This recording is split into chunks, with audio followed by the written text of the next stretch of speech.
যদি আল্লাহর জিকির থেকে আমরা ফিরে থাকি। এটা তো দুনিয়ার অবস্থা।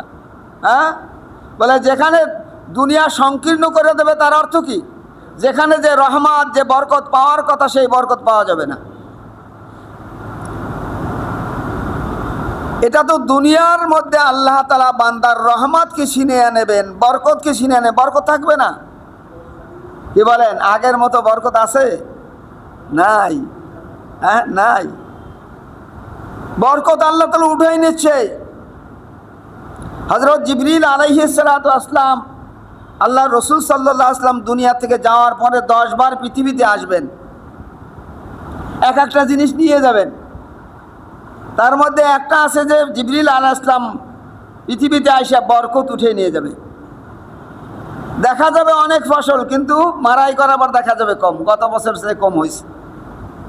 হ্যাঁ, দেখেন, আমরা সাধারণ একটা উদাহরণ দিই, যে আমরা ইলিশ মাছ খাই, তাই না? ছোটোকালে আমরা ইলিশ মাছ খাইছি, যে একবারই রান্না করলে আর একবারই টের পাইছি, কিন্তু এখন কোনো ঘ্রাণ আছে? নাই। কেন নাই? কই গেল?